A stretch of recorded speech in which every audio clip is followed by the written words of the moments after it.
Wow, wow, wow.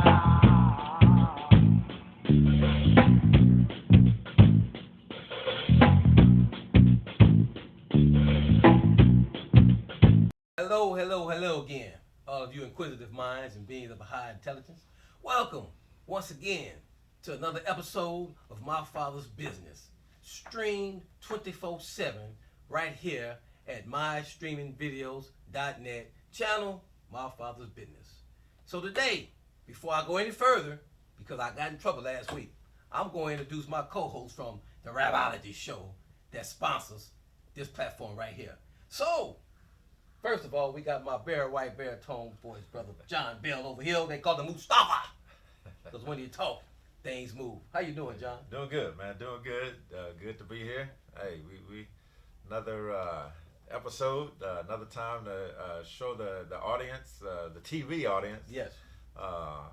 what we got in store and what we're doing here. So I'm excited to be here. Excited to hear about our guest here today. Oh, yeah. I just want to say this for you ladies who y'all just got to do barbecuing, and I know that your kids, some of your seniors that graduated Friday, and I know y'all in front of the camera, front of the TV, watching. I know y'all just taken away by that smooth baritone voice y'all hear, but he married, so y'all just be cool. Y'all behave, contain yourselves. There you go. And I can't forget, I ain't gonna do like I did last week. I got my sister out here, my aggressive, ferocious sister over here, Vicky Bailey Dowling. How are you? Good. How are you? I'm fine. And I got my cast from My Father's Business coming to age with me. So how you guys doing? Good. All right. So we got this show set up, lined up for you guys today because the youth matter. Y'all voice matter. So that brings me to my next presentation. My guest, they call him Chill Will. How you doing, man? I'm good, bro. Good to be here, bro. Good to see you here, man. So let me give y'all a little background on how I met this brother. So myself, I come from a tarnished background. Didn't have the best role models in my life. Made a lot of bad mistakes. Made a lot of bad decisions. Wound up going to prison when I was 19. And while I was down there, I met some good brothers who poured into me and made me the man I am today. A lot of brothers made it out of there, a lot of brothers didn't. So, when I went down there, I was born and raised in Los Angeles, California. OG this, OG that, and Crip this, Crip that, So I was walking down the hallway one day, one evening, like 87, on Beat 01. And I thought at the time I was probably the little flyest guy around there. I had a little slide dip when I walked, I had a little slide dip. But man, I saw a dude coming down the hallway. He had a swing swag. Yeah, he used to. I told you I had to stop. I'm like, dude, you walk around here like you fly to me. Dude, he's kind of big. I was a little bitty dude. He told me, yeah, well, y'all. He called me Chill. I said, Chill? Yeah. Okay. And I started calling him Chill Will. So a couple months ago, I'm walking through the mall and I see that same swing swag. I'm like, Chill? He like, man, I know you. And here we are today on this side of the wall. Yeah. So it's just a pleasure, man. I was telling him on the way here, it made it feel good to see you on this side of the fence, man. Right. Yeah, man. So, you got a unique story, man. I've been blessed. I've been, since I've been home, I've been to Universal Studios. I've started my own. God has blessed me with a radio station, TV show, man. But I ain't did half as much as you did, man. So for those of y'all who don't know, this brother went from meeting me on the Beat 01 unit in TDC to the set of the Black Panther, the movie, the Black Panther. All the lightning, wiring, and special effects you see, here it is right here. Man, tell us how that happened, Will. How that happened, man? How was you able to pull that one off? Well, just like me and you met, I met another brother that moved to Atlanta, and we both represent the culture thing, and we always agreed to whoever make it, reach out and get the other one. Wow. So this dude had been out 10 years before I was home, bro. And when I got home, he reached and got me. He told me he was in Atlanta. Told me to come down. He was working in the movie industry. He was the boss. I said, "You the boss?" He said, "I'm the boss, man. Come on down here." Wow. Man. And first time I went down there, I flew. I really didn't like flying. First time flying, man. I had to go down there because the money's so good. The opportunity was so great. Yeah. I had to take a chance on flying. You know. Yeah. Absolutely. Went down there, man, and first time I worked 3 days and made 1,400. I came back and packed up. Put all my clothes in my truck. And I went back to Atlanta, man, and I worked 3 years. I worked on Black Panther 2 and The Last Spider-Man. So I got blessed through him, man, you know, just like you and I met. Yes. Me and him met, and we've been like that ever since. Wow. And that's how it started, man. It wasn't always good. Yeah. You know, it wasn't always good. It was hard times when I got out. Imagine being locked up for 24 years and get out with only $100. All them years. All them years. So it was very hard, man, very difficult. At times it still is, due to the fact of the felon. You know, I probably run for president, though I ain't got but one felon. I don't have but one. You know what I'm saying? For real, right? Yeah. So, but it's hard. It's hard on us, man, with the felons. Yeah. So that's how that started, man. Wow. Well, speak to that, man, because you know I have my own struggles. I still have them, like you said. Yeah. You know, based on a decision I made when I was 19.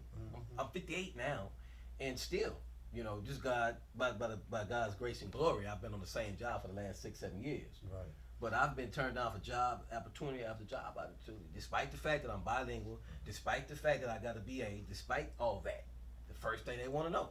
Right. Do you have a felony? Have you been convicted of a crime? You know, you may have the same or more skills than a person who hasn't been convicted. Right. You know, so speak to that, man. Well, far as the felons, man, I got turned down left and right when it come down to jobs. To a point, I almost wanted to give up, man, and say, you know what? I thought I was better now than I realized, man. I just got to keep on pushing, you know. But I done been through hell trying to get jobs based on my case and based on having a felony. But I never gave up. I never gave up, man. I just recognized how hard it is on us. Right. After we done went through that and got out, it's hard. Yeah. I mean, if you don't have a felony, man, the best thing to do is not to get one. Yeah. And I'm glad you said that because for me, in my situation, I started off. I caught my first case when I was 14, joyriding. Some older dudes, you know, didn't tell me the car was stolen and all. I wanted to be grown, you know, because I didn't have no big brothers and father and all that stuff, you know. So I wanted to try to look cool, look fly, smoke weed with them, turn up the 40, you know, the Thunderbird or whatever. But all that did was condition me, you know. If I can get away with this, I can get away with something else. Right. If I can get away with something else, I can get away with this. And for long, I was doing big crimes, robberies, burglaries, you know. But every time I got caught, and they would call my mother and let me go, they was keeping record of that. So when I caught this big one, when I was a grown adult, they brought all of that back. And here you are. You know, so if you had anything to say to the youngsters out there thinking they getting away with something, thinking they being fly and slick, what would you say to them, man? I got away with it. See? I got away with it for a long time. Long time, huh, man? You just doing wrong. You know, I think the first time I went to prison, it was in '87, man. I was actually picking cotton. And you might not, I mean, Picking this cotton? in Texas, I ain't talking about Mississippi. Yeah. This is right here in Texas, man, in Midway, in Ferguson. Picking cotton, I'm like, Lord have mercy, what I done got myself into. Stayed out there for about 3 or 4 months picking cotton like Hebrew slave. Had to make a way out that field, though. I decided I'm finna go and do something different. I started taking up welding and started trying to go to school, get a trade. That's the only way you're gonna be able to get out the field. So I did that, man. I was like, after '87, I got home. I came home in '89. I really didn't learn anything from that because I didn't do enough time. You know what I'm saying? I just went in there and just came out. Second time, man. It held me down. I think I went back in '91, and I didn't get back out to 2014, which was 24 years. And man, I don't think I can tell you youngsters now, man, if you in school, man, right now, stay in school and get your education because it's hard without it. And it's extra hard with a felon. you can go to college, man, and get a felony and still mess up everything. So, man, try to, whatever y'all do, man, try to. I have a stepson. He's not my real son, but when I married his mom, he was 5. He's 14 now. And I must admit, man, he's not the type of guy that's really easy to be influenced. He's pretty good on that. And I'm the only dad that he really have. His real dad is right around the corner, but, you know, but I try to instill in him, you know, the good things. He know I went to prison, and I tell him all the time, you don't want to go there. You definitely don't want to go there. So the best thing, if you're doing good now, continue to do right, because when you get down there, it's hard, it's bad down there. And they ain't making it no. And the thing is now, the youngsters that's going to prison now, they're not trying to make a difference. They're not trying to make changes, you know, in order for them to come home. You know, they'll rock it until they grown, you know, and that's not good. That's not good, because going in there at 17 and coming out at 50 and 40, it's not good. It's not good. So, I mean, that's all I can tell you guys, as far as prison. Just stay out of prison. Well, let me ask you this, Will. I ain't no bad kid. I just smoke a little weed, man. I do a little vape. You know, I stay away from meth. You know, I don't do no hard drugs. Well, you know, hard drugs and soft drugs, it's still drugs. It's just drugs. It's still drugs, bro. And one thing leads to another. One thing leads to another. I started smoking weed. I didn't had the opportunity to dip in everything, you know, cocaine. I done snorted cocaine. One thing I never did was shoot cocaine, but I done snorted cocaine. I done smoked hash. I done did it all. You know what I'm saying? I done smoked crack in the weed with the Primo. The Primo. Yeah, I done did it all, and I can't say that. Okay, well, this right here is just some mild stuff. I can't say that all of it is drugs. And one thing leads to another. When I started smoking weed, it was just weed. Somebody say, "Hey, hit this." Okay. Now I didn't hit that. Now he's either more or move on to something else. You know what I'm saying? You gotta break that drug habit. I have a sister right now. I remember stepping in. I'm 62. I remember stepping in the room and my sister was shooting up cocaine, and I was 13. Wow.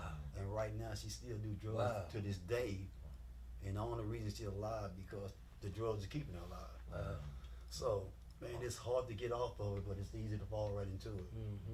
So I'm drug free now. I'm just natural high. Being on parole, you can't do nothing. You know, you can't do nothing but try to do what's right and try to get off parole. I got one more year. After all these years, I never thought this day was coming, but I got one more year on parole. And then basically I can do anything I want. Right. But all this is a result of you trying to get high and making the wrong decisions when you was a kid. Most definitely. I started out young. I started out 12 and 13 doing stuff I ain't have no business. When I ain't have no business, I was still in at 13. I was trying to rob at 13 and 14 years old. And due to the fact that I never got caught at that age, it's continued to go on. You know what I'm saying? Same thing happened. And I wasn't thinking about trying to quit because I'm getting away. I'm It's getting good. away with it. It's Money good. fast. 16, 17. Oh, I'm good now. I'm 17. I'm good. When I turned 21, things started looking bad for me. You know what I'm saying? Finally caught up with me, you know? I'm like, yeah, finally caught up with me. So, all the bad, I mean, it's like this. All the bad you done, just take one thing, you get locked up and you're going to be punished for all the things that you didn't get caught. Because I did a lot of stuff I never got caught. Right. But that 24 years made me pay for everything. And see, and that's what I used to always, that's what I used to always say. I used to always say, we don't never get away with nothing. We just get by for the time. For the time. You're going to pay that off one way or another. Right. You're going to pay it off. Yes. Yes, sir. But so let me ask you this, man. Do you, because I know you, you know, people look at you now and, you know, they give you accolades for what you're doing now. You know, they see you, you know, in your groove, in your zone. But they don't understand the story. They don't understand there's a story behind that, you know. And I say that to say that, you know, when you look at this brother or brothers like me, you feel to realize that, people fail to realize that we are two of those who made it out, who got it right, who got out the system. But there's tons of brothers still down there, trapped, never got it right. 40, 50, 60-year-old men still thinking they kids and lost their mind down there. So my point is, once you go down there and getting that caught up in that system, you're not guaranteed to come home. We didn't even talk about the ones the police killed down there. No, You we know? talk about them. Or the ones they drug up because they just don't want to deal. I mean, they inmates, they prisoners. Nobody care about them. Once you're gone, you're gone. Right. You know. So yeah, man, good word. What you Yeah, got? well, I got a question. Yeah, no. So I know a lot of these things happened at a young age, you know, and like I said, it's so much. This you're exposed to so much stuff. Did you have to deal with peer pressure at all? Boys been in prison? No. Before, like when you know, you know, in your Junior high neighborhood school, high and junior school, high school, No, high school. not and really. getting Not really, because I was the type of guy, I did everything by myself. Gotcha. Okay.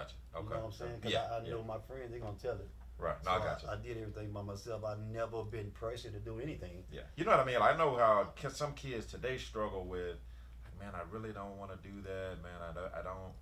I'm not. I wasn't raised to do that or whatever. I wasn't. But secondly, no, I know. But secondly, they want to do it because they want to fit in. Oh, yeah. You know what I mean? Yeah, So they I do, feel I that's do. where That the was my pressure struggle. comes in. Yeah, I do. That's where the pressure Yeah, comes I in do because it's that. like, man, if I don't do it, they're gonna think I'm not Right, cool right, or whatever right. they say. Well, that was wrong. What's wrong with the world today and the Right. youth now? Right. Yeah. Because a lot of kids, man, they influenced by others easily. Yeah. I had a good parents. They raised me pretty good. Yeah. They raised me good. They taught me right from wrong. But once I got old enough to make my own decision, there was nothing else my mom can tell me. Right, You know, right. I'm grown. She told me when I was young, though, you need to watch yourself. You know, when you're young, okay, Yeah, mama, yeah, and you're yeah, gone. yeah. But I should have really took heed to what my mom was saying Yeah. because I think if I would have, I probably would have had a better life.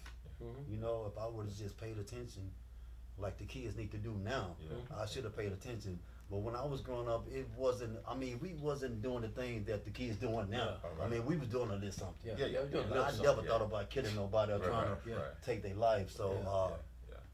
but I should have listened. You know, I paid my dues. I got caught up. I went down there for them years.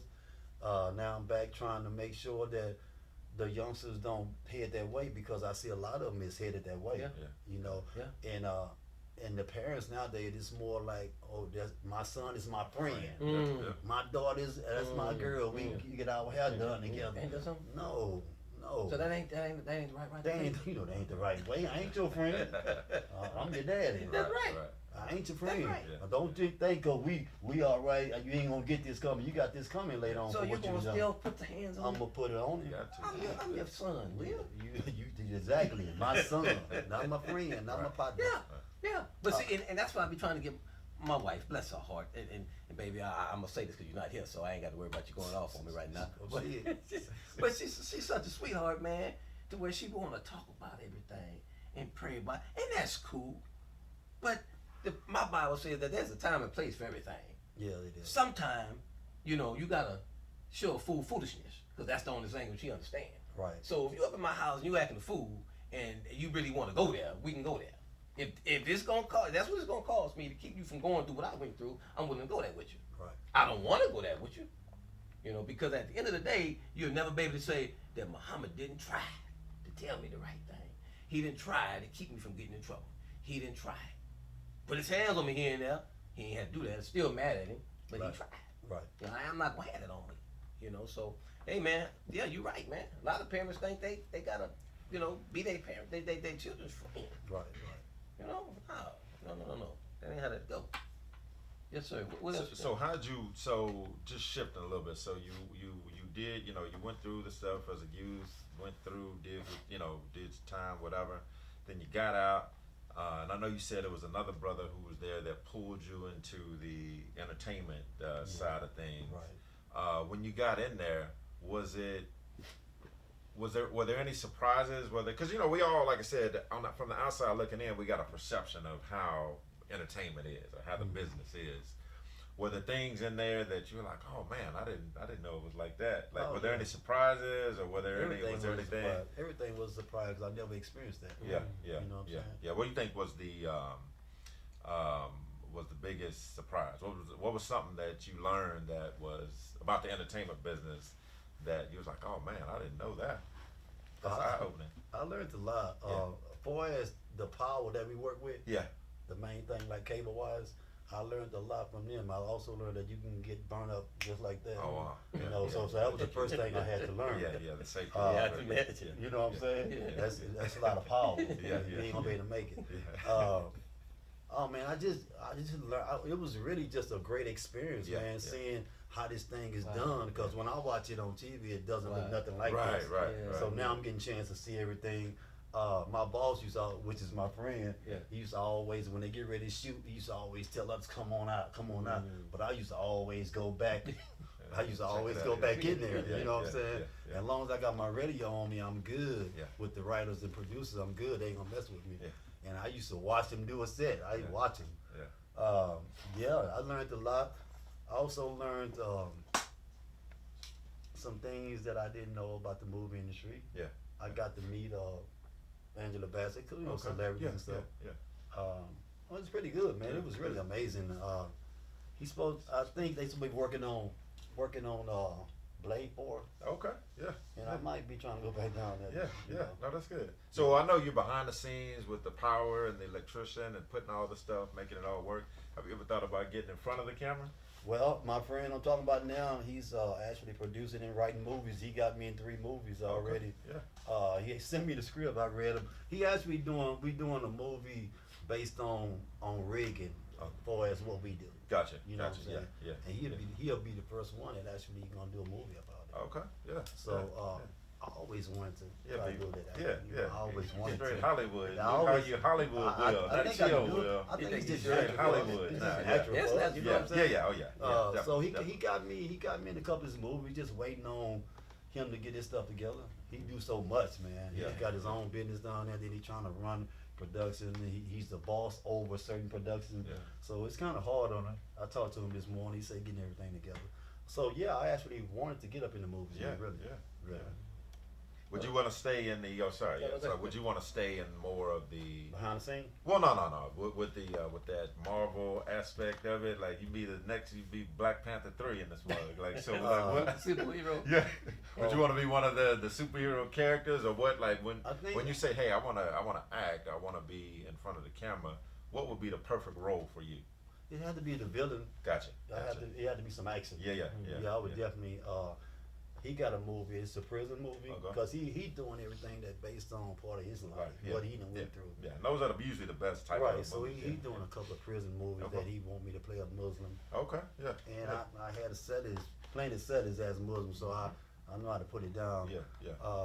So yeah, man, I definitely would play the villain Okay. Yeah. or the hero. You know what Yeah. I'm saying? Yeah. Most definitely. That's good. Yeah. That's good. Were you about to add something? No, I was gonna say. So I hear that Tyler Perry has a production company that he just getting off the ground down here in New Orleans, Louisiana. Well, he ain't just get Tyler Perry got a studio in Atlanta. Now 50 Cent is building something in 50, Shreveport. Yeah, 50 Cent. Yeah, 50 Cent's building something in Shreveport. Tyler Perry already got his together. Yeah, you finna tap into 50 Cent. I keep from driving back to Atlanta 12 hours. I can just drive 4 hours. Yeah.